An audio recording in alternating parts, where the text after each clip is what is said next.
오늘은 로마서 강의 22번째 시간입니다. 하나님의 신실하심은 어떻게든 드러난다. 하나님의 신실하심은 어떻게든 드러난다. 이 제목 가지고 하나님의 말씀을 함께 보겠습니다. 잊혀진 가방이라는 그 선교사님들의 사역을 추적한 다큐멘터리가 있습니다. 그 잊혀진 가방은 뭐냐면 영국에 있는 WCE예요. 이게 웩이라고 읽히는데요. 웩이라는 선교단체 본부 지하에 있는 가방들을 추적하는 거예요. 이 선교단체 지하에는 선교사님들이 훈련받으러 오실 때 들고 왔던 가방들이 있어요.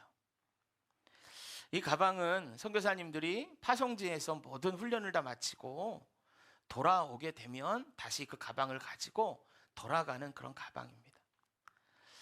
그런데 그 선교단체 지하에는 주인 없이 오랫동안 보관되어 있는 가방들이 있어요. 세월이 한참 지났는데도 찾아가는 이가 없는 겁니다. 그럼 두 가지 중에 한 가지예요. 현장에서 순교하여 가방을 찾아갈 수가 없든지, 아니면 여전히 3, 40년의 긴 세월이 지났음에도 여전히 선교지에 계시든지, 둘 중에 하나죠. 그런 이유로 오랜 세월 지하에 있는 가방은 잊혀진 가방이 되어서 계속 선교단체 지하에 보관되어져 있는 거죠. 이 가방에 대한 이야기로 잊혀진 가방이라는 그 제목의 다큐를 만들어서 우리가 이 다큐를 본 적이 있었어요. 오래전에 우리 수요예배 때 봤는데 기억하실지 모르겠어요. 전 여러 번 이 다큐멘터리를 봤죠. 거기에 보면 여러 선교사님들의 이야기가 나와요. 가방 주인들이죠.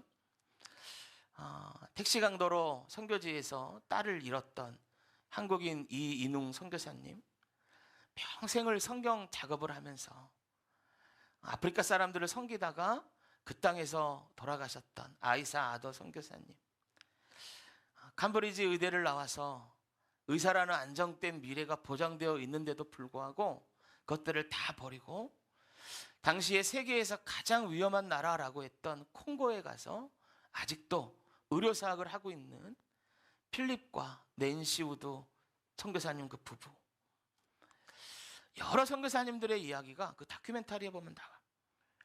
근데 제가 그 중에 가장 기억에 남는 건 헬렌 로즈버드 선교사님이에요. 여자분이신데요. 저 이분의 이야기가 그렇게 가슴에 남고 생각할 때마다 울컥하고 다시 한번 제 사명에 대해 생각하게 되는 그런 계기가 돼요. 이분은 1953년부터 의료 선교사로 콩고에서 사역하던 분이에요. 헬렌 선교사님이 처음 콩고에 도착했을 때 너무 의료 시스템이나 환경들이 열악한 거예요. 그래서 그냥 환자를 치료하는 것을 넘어서서 현지의 의료인들을 키워서 그들을 정글 각곳에 파송시켜서 치유하는 사역을 합니다. 그 학교에서 기초적인 의료 지식을 배우게 하고 성경을 가르치고, 그래서 각 마을로 사람들을 파견하는 거예요. 여러분, 한 번도 죽을 때까지 태어나서 한 번도 의사를 볼 수 없는 그 정글에서 헬렌 선교사님이 파송한 그 의료의 봉사자들, 그들은 정말 그 밀림에 있는 사람들에게는 하늘에서 보낸 사람들과도 같았어요. 헬렌이요, 열성적으로 센터를 세우고 그곳에서 여러 선교사님들과 함께 동역하여 일을 점점 확장해 나가죠. 그렇게 열심히 사역하는데 1964년입니다. 콩고에서 내전이 일어나요. 함께 동역하던 선교사님들이 반군들에게 다 붙잡힙니다. 현장에서 선교사님들이 아주 끔찍하게 살해당해요. 헬렌이 다 그거 봤어요. 헬렌도 붙잡히죠. 구타당하고 여자로서 치욕을 당하고 내팽개지고 온몸이 피투성이가 되고, 그렇게 붙잡혀서 언제 죽을지 모르는 말할 수 없는 고통과 두려움 속에서 그 정글에 한평 남짓한 감옥에 5개월이나 갇혀 있게 돼요. 여러분, 이 일은 뭐 남자고 여자고 상관없죠. 얼마나 무섭고 두려운 일이겠어요. 너무 고통스러운 시간을 보내고 있는 거예요. 그때 감옥에 있는데 하나님이 헬렌 선교사님에게 이렇게 묻더래요. 너 내게 감사할 수 있겠니? 이렇게 묻더래요. 여러분, 아무리 하나님이지만 너무한 거 아닙니까? 어떻게 그런 상황에서 너 나한테 감사할 수 있겠냐? 이렇게 물어볼 수가 있단 말이에요. 이 성사님이 그 물음을 듣고 대답했어요. 아니요, 하나님, 난 감사할 수 없어요. 내 동료 선교사가 다 끔찍하게 죽임을 당하고 나도 이런 고통을 당하고 지금 이렇게 갇혀 있는데 어떻게 하나님 내가 감사할 수 있습니까? 그럴 수 없습니다. 한참을 그렇게 씨름하는데 하나님이 또 이렇게 말씀하시더래요. 헬렌, 내가 너를 믿고 있다는 거, 그거에 대해서 너는 감사할 수 있니? 그 말을 듣는데 이 선교사님 마음에 뭔가 막 감정이 올라오는 거예요. 왜냐하면 지금까지 이 헬렌 선교사님은 자기가 하나님을 믿고 있다고만 생각했어요. 하나님이 자신을 믿는다고는 한 번도 생각해 본 적이 없어요.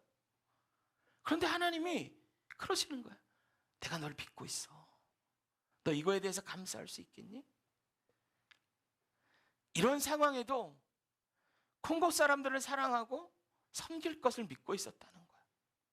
이런 상황에도 선교사로서 하나님이 어떤 분인지를 그 잔인한 반군들에게 네가 보여줄 거야, 이거 믿고 있었다는 거예요. 이 상황에도 이 두려움에 지지 않을 거라는 걸 나는 너를 믿고 있다는 거예요. 이 말을 듣고 선교사님이 이렇게 고백했대요. 하나님, 내가 이 고통을 다 이해할 수는 없어요.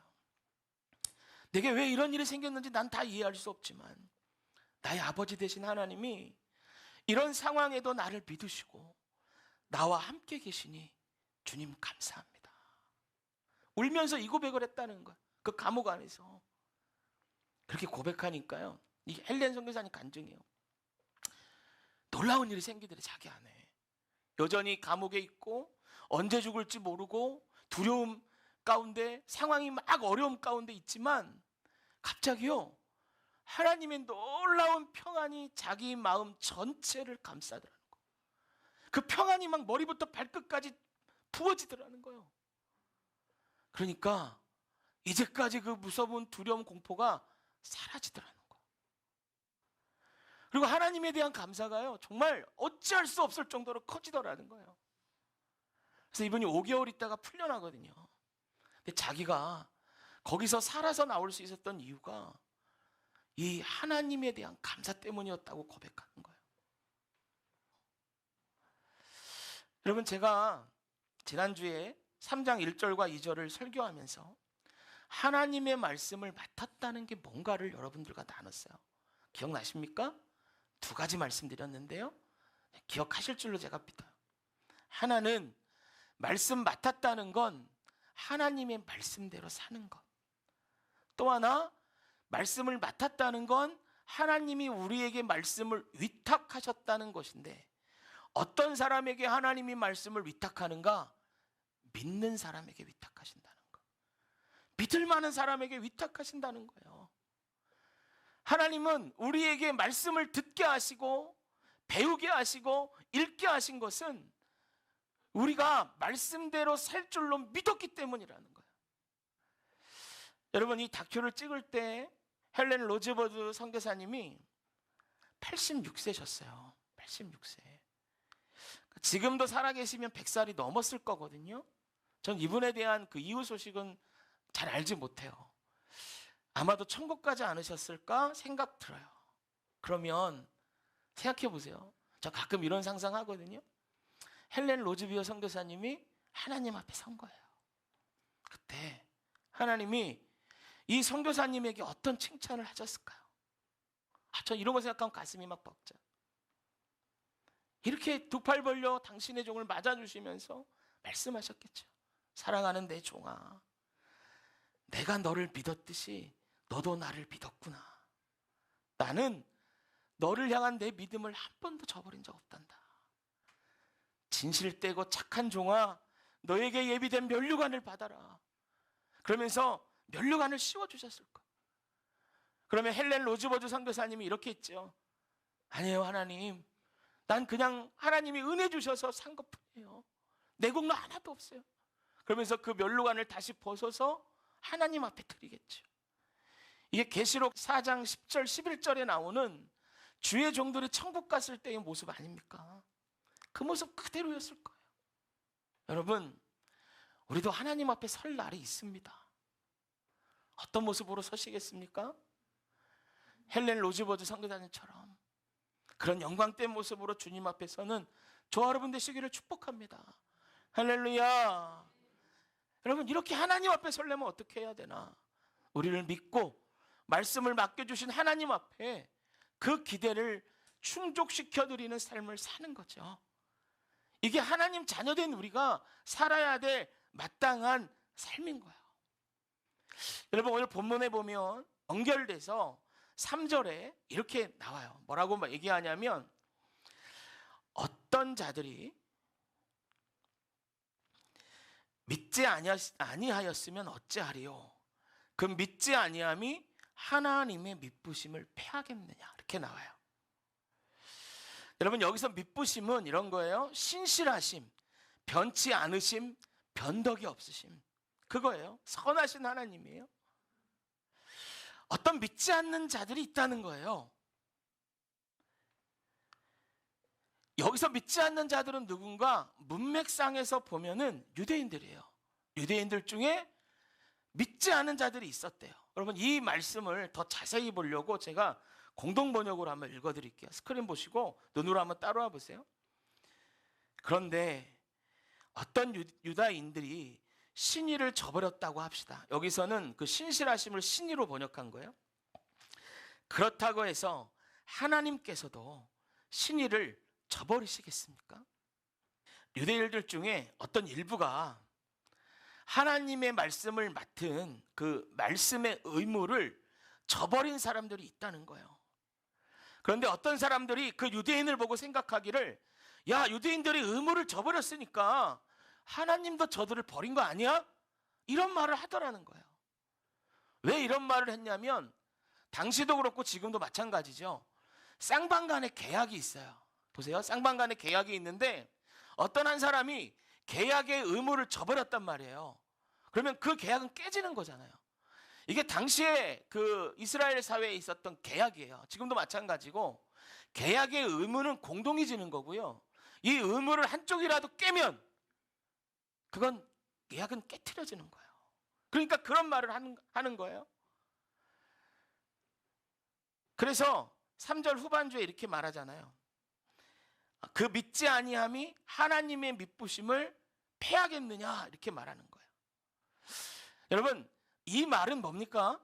믿지 아니함이 하나님의 미쁘심을 패하겠느냐? 수사적 의문문이에요. 이 말은 하나님이 저들을 버리지 않았다라는 강력한 말인 거예요. 이걸 이해하시고, 그럼에도 불구하고 하나님은 저들을 버리지 않았는데 왜 그런가? 그 이유가 4절이에요. 보세요. 계약을 깼기 때문에 하나님도 너를 버린 거 아니야? 그렇게 말하는 자들에게 말하는 거야. 아니야. 하나님은 그러지 않아. 계약을 깬 그 사실이 하나님의 신실하심을 깨트릴 수 없어. 그 이유가 뭐야? 4절이야. 이렇게 말하는 거야. 이렇게 말해요. 그럴 수 없느니라. 사람은 다 거짓되되 오직 하나님은 참되시다 할지어다. 할렐루야. 사람은 다 거짓되되 하나님은 참되시다는 거예요. 하나님의 그 참되심, 신실하심이 당신의 백성을 버리지 않는다는 거예요. 여러분, 이게 우리 하나님이시라는 거예요. 하나님은 맺은 언약을 그 어떠한 때문에 깨트리는 분이 아니라는 거예요. 그럼 이렇게 생각할 수 있습니다. 하나님은 언약을 깨트리는 분이 아니야. 그러니 나는 말씀 맡은 자의 의무를 저버리고 마음대로 살아도 되잖아. 언약을 깨트리는 분이 아니라며. 여전히 내 하나님이라며. 그러면 나는 말씀 맡은 자의 의무 같은 거 상관없이 내 마음대로 살다가 그냥 죽기 전에 잠깐 회개하든지 그렇게만 살아도 되지 않아? 연약함을 핑계대면서 인간이니까 어쩔 수 없잖아. 하나님도 다 아시지. 그러면 되잖아. 이렇게 생각할 수 있어요. 여러분, 이거 어떻게 생각하십니까? 제가 한 가지 예화를 드릴게요. 이 부분에 대해서 생각하면서 들으세요. 생각하며 들으셔야 돼요. 조선시대에 제일 단명하던 그 판서가 호조 판서예요. 왜냐하면 재정을 맡는 부서거든요. 그러니까 판서를 하다가 돈 문제로 낙마를 하든지 발각돼서 죽임을 당하든지, 그래서 호조 판사는 단명했던 직업이라는 거예요. 근데 조선시대에 호조 판사를 맡은 사람 중에 10년이나 이 일을 한 사람이 있어요. 10년이나 호조 판사에 있었다는 건 조선시대 전체를 봐도 전무후무해요. 그만큼 이 사람이 돈 문제에 대해서는 아주 깨끗한 사람, 청렴한 사람이었다는 걸 뜻해요. 이 사람이 누구냐면 조선의 21대 왕 영조 때에 호조 판사를 지낸 정홍순이라는 사람이에요. 이 정홍순에 대한 일화가 있어요. 그 사람의 사람됨을 알려주는 일화죠. 정부에 들어가기 전에 이 정홍순은 항상 그 조선시대 비옷이에요. 비가 오면은 늘 우립을 2개를 입고 다녔대요. 왜냐하면 하나는 자기가 입고 하나는 비옷이 없어서 어려움 당하는 사람에게 빌려주기 위함이에요. 이 우립이 가벼운 옷이 아니었대죠. 그런데 이 정홍수는 남에게 빌려주려고 비가 오면 늘 2개의 비옷을 껴입고 밖을 나갔다는 거야. 어느 날도 비 오는 날 우산 그 우립을 2개를 껴입고 어려움 당하는 이웃이 없는가 살펴보려고 밖에 나갔어요. 근데 어떤 젊은 선비가 갑자기 내리는 비에 당황하면서 이러지도 저러지도 못하고 있더라는 거예요. 그래서 늘 그랬듯이 정홍순이 우립을 빌려줬어요. 그러면서 약속하죠. 나 이것도 써야 되니까 내일 이 자리에서 만나서 나에게 이걸 돌려주십시오. 그랬더니 그 선비가 그러마 하는 거예요. 그래서 이제 빌려줬어요. 3일이 지났는데 이 선비가 이 우립을 안 갖고 오는 겁니다. 정홍순이 수소문을 해서 선비 집을 찾아가요. 그랬더니 이 선비가 그래요. 아유, 미안합니다. 3일만 더 기다려주세요. 왜요? 왜 그래요? 그랬더니 이 선비가 그래요. 정홍순에게. 갑자기 사돈이 왔는데요. 비가 내려가지고 제가 집에 우립이 당신이 빌려준 것밖에 없어서 그걸 또 빌려줬어요. 3일만 말미를 주면은 내가 찾아오든지 가져오라 그래서 돌려드릴게요. 그 말을 듣고 정홍순이 3일을 더 기다렸어요. 근데 안 갖고 와요. 그래서 우립을 찾으려고 또 그 집을 방문해요. 그랬더니 이번에 젊은 선비의 가족이 우르르 막 몰려 나오더래. 정홍순한테 막 삿대질을 하면서 그러는 거예요. 아니, 낡은 우립 하나 빌려주고 말이야. 이게 웬 난리야 이게. 우립 장소 오면은 새 거 사가지고 줄 테니까 기다려. 더러워서 말이야. 막 이러면서 면박을 주더라는 거야. 그 말에 정홍순이 이렇게 말해요. 내가 돌려받고 싶은 건 우립이 아닙니다. 당신과 나의 약속이요. 우리가 맺은 신이요. 그렇게 얘기했대요. 그리고 그 집사람들에게 우립을 빌려간 사돈집이 어디냐고 주소를 물어봐가지고 100리를 걸어서 그 자기 우립을 찾아왔다는 거예요. 여러분, 젊은 선비는요, 그 신의를 버리고 약속을 지키지 않았지만 정홍수는 끝까지 신의를 지킨 거죠. 이것이 호조 판서를 10년이나 지낸 유일한 사람 정홍순에 대한 일화예요. 이 일화를 들을 때 우리는 정홍순의 사람됨을 알 수 있고요. 호조 판사를 어떻게 10년이나 지냈는지도 우리가 짐작할 수 있어요. 여러분, 이 이야기를 잘 보세요. 젊은 선비는 정홍순과의 약속을 지키지 않았단 말이에요. 도리어 그의 가족들이 어떻게 했습니까? 정홍순을 면박주고 모욕했어요.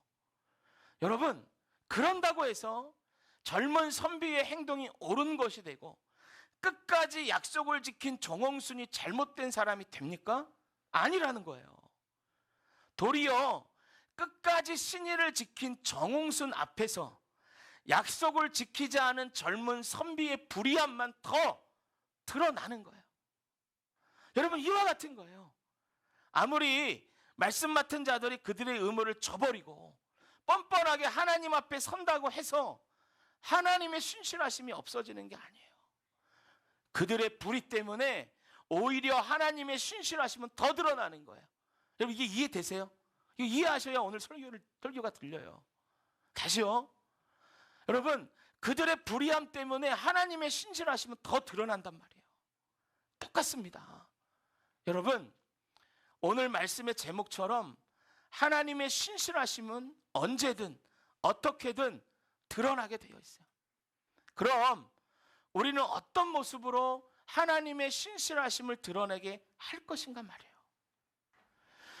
우리가 신앙생활을 하는데 시간이 지나면 지날수록 하나님 앞에서 우리의 불의가 더 드러나게 함으로 더 드러나서 하나님의 신실하심이 더 드러나게 할 건지, 아니면 온전히 하나님의 말씀을 지키고 하나님의 뜻을 행함으로 하나님의 신실하심을 드러나게 할 것인지, 이건 여러분 우리의 선택이에요. 불의로 하나님의 신실하심을 드러나게 하는 자들에게 4절 후반부가 이렇게 얘기합니다. 기록된 바 주께서 주의 말씀에 의롭다함을 얻으시고 판단받으실 때에 이기려 하심이라 함과 같으니라. 할렐루야. 여러분, 여기서 기록된 바는 성경에 있는 말을 인용했다는 뜻이에요. 이 말씀은 시편 51편 4절에 있는 말씀을 인용한 거예요. 시편 51편은 여러분 다윗이 참회하면서 쓴 시편이에요. 다윗이 밧세바와 간음하죠. 남편 우리아를 죽여버리죠.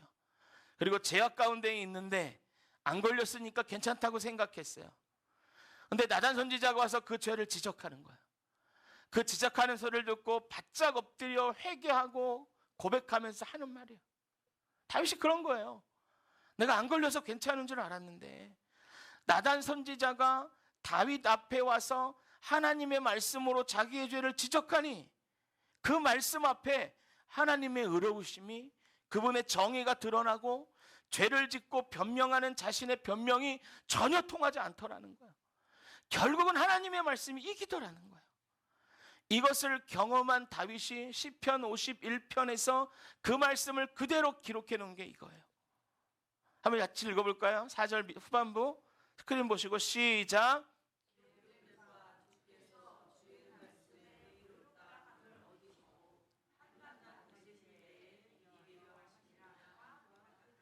할렐루야.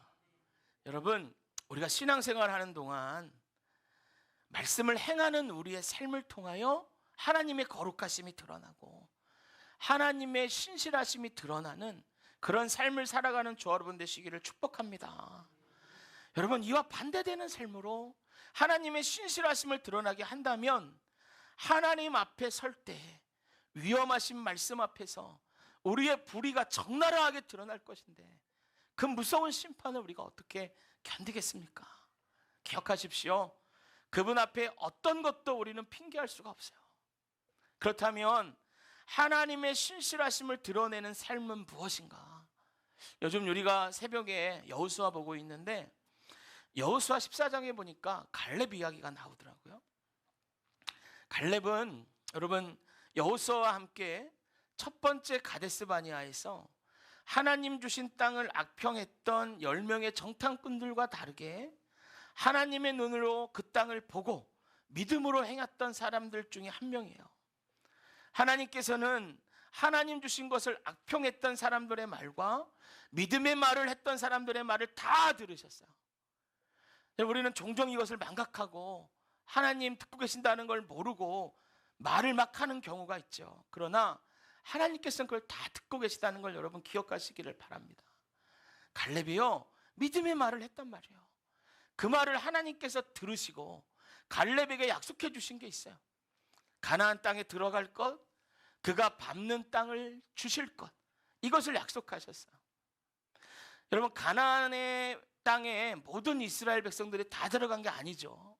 첫 번째 가데스 바니아에서 하나님의 땅을 악평했던 그 출애굽 1세대들, 그때의 기준으로 20세 이상이었던 사람들은 40년 동안 광야에서 다 죽었어요. 그리고 첫 번째 가데스 바니아에서 20세 이상 됐던 사람 중에서 딱 2명만이 살아서 가나안 땅에 들어가는데 그게 누굽니까? 여호수아 갈렙이죠. 출애굽 2세대들과 함께 여호수아 갈렙이 살아서 가나안 땅 들어가는 거예요. 그리고 첫 번째 가데스 바니아에서 하나님의 약속을 받은 지 45년이 흐릅니다. 이때의 이야기가 여호수아 14장의 이야기예요. 정복전쟁이 막 시작되고 땀붕배가 막 이루어질 그때쯤에 어느 날 갈렙이 여호수아를 찾아가. 이때 여호수아는 100살이 넘었습니다. 그리고 이렇게 말해요. 14장 6절에서 여호수아, 당신은 여호와께서 가데스 바니아에서 나에 대하여 하나님께서 모세에게 하셨던 말씀 들었습니다. 그렇죠? 그날에 모세가 내게 하나님의 말씀을 주시면서 이렇게 약속했습니다. 갈렙, 내가 마음을 다해 내 하나님 여호와를 따랐으므로 내 발로 밟는 땅은 영원히 너와 내 자손의 유산이 될 것이다. 할렐루야. 여호수아, 그 하나님의 약속 기억하시죠? 자, 보세요. 내가 모세에게 이 말을 들은 지 45년이 지났지만, 그래서 지금 내가 85세가 되었지만 모세가 나를 보낸 그때처럼 난 아직도 강건합니다. 하나님께서 나를 살려주신 겁니다. 그러므로 여호수아, 지금 여호와께서 그날에 내게 말씀하신 이 산지를 내게 주십시오. 할렐루야. 여러분, 갈렙이 와서 이 말을 하는 거예요. 여러분, 갈렙이 달라고 한 땅이요, 헤브론 땅입니다. 헤브론 땅에는 거인족이 살고 있어요. 거인족 중에 거인족인 아르바가 그 땅에 살고 있었단 말이에요. 키가 3m가 넘는 거인들. 여러분, 갈렙 정도면 어떤 땅을 요구해도 다 얻을 수 있는 위치에 있는 사람이에요. 그렇지 않겠어요? 출애굽 1세대 중에 남아있는 단 2사람 중에 한 사람이죠. 그의 명성은 여호수아와 함께 이스라엘 백성들 사이에서도 실로 대단했을 거예요. 거기다가 땅을 받을 거라는 하나님의 약속도 갖고 있는 사람이 갈렙이에요. 그럼 누가 갈렙의 요구를 거절할 수 있겠어요? 어떤 땅을 요구해도 다 들어주죠. 그럼 이럴 수 있지 않겠어요? 정복하기 쉬운 땅, 누가 봐도 평야에다가 목초지도 있고 얻기 쉬운 그런 땅 요구할 수도 있어요.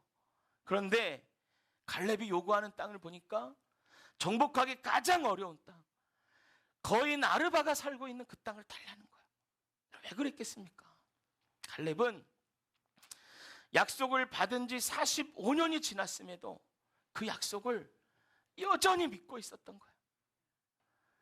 약속을 받았으나 오랜 세월이 흘렀으니 나는 여기까지인가 보다, 여기가 좋사오니 그냥 그렇게 살다 죽겠습니다, 이게 아닌 거죠. 약속하셨으니 어떤 땅이라도 주실 하나님 믿고, 가장 힘들고 정복하기 어려운 땅이더라도 약속을 붙드니까 거기로 나아가더라는 거예요. 여러분, 이런 갈렙을 통해서 그 주변 사람들에게 하나님의 어떠하심이 증명이 되겠어요. 85세 된 갈렙이 하나님의 약속을 믿고 거인들의 땅에 가서 전쟁할 때 주변 사람들이 갈렙을 보면서 하나님을 보겠지요. 그러면서 야, 우리 하나님 대단하시구나. 하나님의 약속은 그분이 신실하셔서 지키시는구나. 하나님은 일하시는구나. 약속한 것은 끝까지 지키시는 하나님이구나. 여러분, 갈렙의 삶을 통해서 하나님의 신실하심이 나타나는 것입니다. 할렐루야. 살아계신 하나님이 갈렙을 삶에 통하여 증거가 되는 것이죠. 14장의 갈렙의 이야기는 이렇게 끝나요. 너무 제게 은혜가 돼요. 제가 읽어드릴게요. 한번 보세요. 여호수아가 여분네의 아들 갈렙을 위하여 축복하고 헤브론을 그에게 주어 기업을 삼게 하매 헤브론이 그니스 사람 여분네의 아들 갈렙의 기업이 되어 오늘까지 이르렀으니 이는 그가 이스라엘의 하나님 여호와를 온전히 쫓았습니다. 헤브론의 옛 이름은 기랏 아르바라. 아르바는 아른 사람 가운데서 가장 큰 사람이었더라. 그리고 그 땅에 전쟁이 그쳤더라. 아멘. 할렐루야. 여러분, 무엇을 말합니까? 하나님께서는 갈렙을 통하여 그의 신실하심을 나타내셨고, 갈렙은 그 약속의 땅을 받았고, 약속의 땅을 받은 것뿐만이 아니라 갈렙을 통하여 그 땅에 평화가 이루어졌다는 거예요. 할렐루야. 여러분, 우리가 오늘 말씀을 다 들었습니다. 그렇다면 저와 여러분들은 무엇을 선택해야 하겠습니까? 우리의 무엇을 통해서도 하나님의 신실하심은 어떻게든 드러나게 되어 있어요. 여러분, 우리의 불의가 드러나므로 상대적으로 더 신실하시고 깨끗하신 하나님의 성품이 드러나게 하시겠습니까? 아니면 우리가 하나님의 말씀 맡은 자들로 온전히 살아가는 삶을 통하여 여호수아나 갈렙처럼, 우리가 봤던 헬렌 로즈비어 선교사님처럼 그렇게 하나님의 신실하심을 드러나게 하겠습니까? 여러분, 우리는 지금 말씀드린 갈렙처럼, 헬렌 로즈비어 선교사님처럼 우리가 하나님의 말씀대로 살아가는, 약속을 붙드는 그 삶으로 하나님의 신실하심을 드러내는 저와 여러분 되시기를 주님의 이름으로 축복합니다. 여러분, 하나님의 약속을 잊지 마십시오. 나의 연약함을 핑계로 주저앉지 마시고 끝까지 붙잡으시고 나의 말을 들으시는 주님을 기억하셔서 그렇게 하나님의 신실하심을 드러내는 삶을 살아가는 저와 여러분 되시기를 주님의 이름으로 축복합니다. 할렐루야. 잠깐 우리 기도하겠습니다.